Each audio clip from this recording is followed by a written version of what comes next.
Um, Hi, everybody.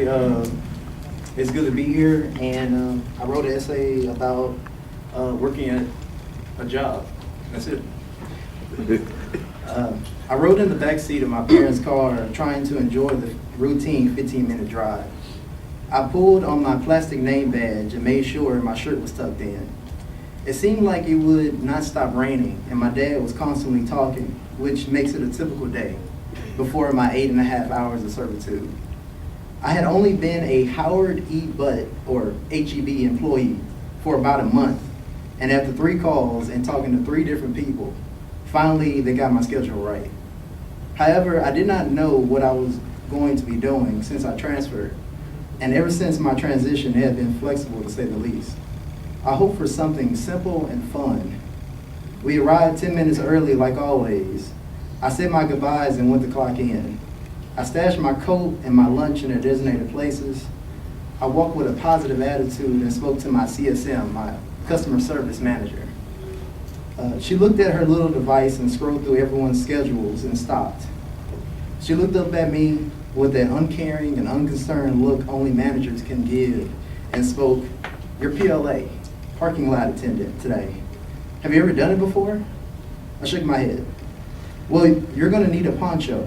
Go outside and find Gary or Joel. They will." "Oh, here's Gary. He will take care of you." I stuck my hand out to Gary and told him it was good to be working with him, and he just touched my hand but didn't grasp it. Normally, I would feel offended, but he had this far-off look that was permanently glued to his face, similar to the kids I used to see at elementary. "Okay, Demetre, you just push the carts and come inside to help customers if they needed." He sounded like his teeth were clenched together. He showed me the only poncho they had, and it was on the wet concrete stuffed in a dirty little corner. I picked up the miserable yellow poncho and brushed off some of his tears and hung it up on the car pusher's closet. I went back inside to get a better one. After my short adventure inside, I came out wearing my fresh dark blue poncho, suited for God's rain, so I thought. It was raining lions and alligators, and I walked into that falling flood and shivered at the cold drops. I hesitated and realized what I was doing, and thinking that my CSM would come out and jokingly tell me that I could be a bagger and she was just playing. Unfortunately, no one ever came.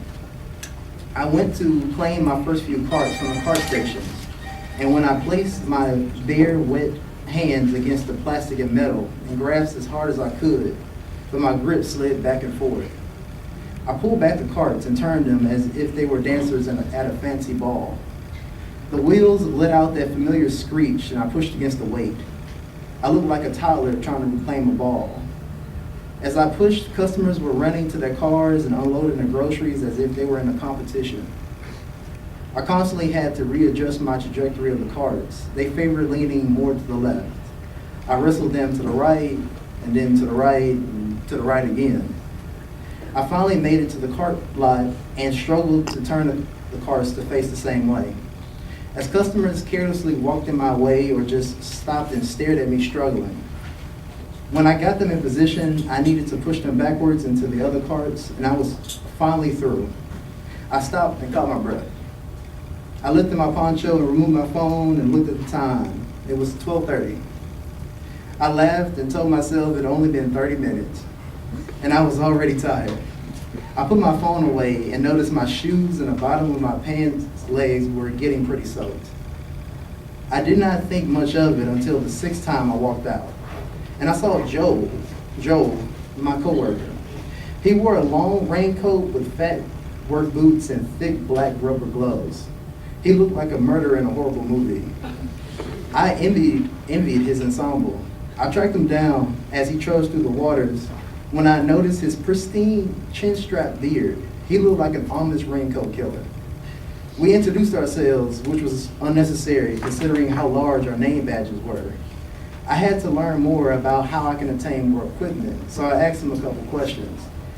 "Hey, how did you get those amazing gloves? Do we have any I can get?" I asked. "I brought these from home, but when I first started, I tried dishwashing gloves, but I couldn't understand what else he said. I shook my head as if I heard everything and told him I would be back. I went inside the store and was happy I was out of the elements. I went to aisles 10 and 11 to see if I can find any gloves.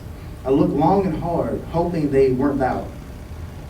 I dug deep into the open containers and pulled out one pair of yellow gloves with excitement. I went into the self-checkout where one of my coworkers asked me what I was doing. I reported my business redundantly, and she gave me her sympathy.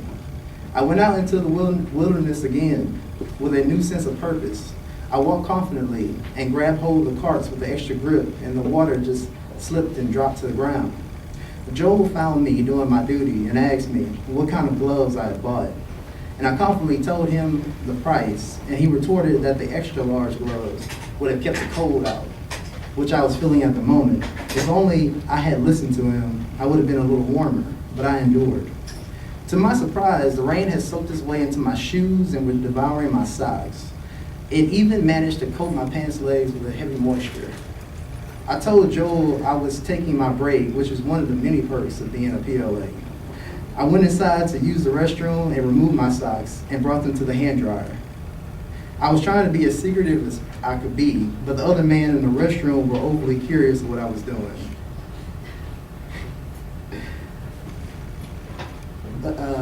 I stepped away when they were done washing their hands.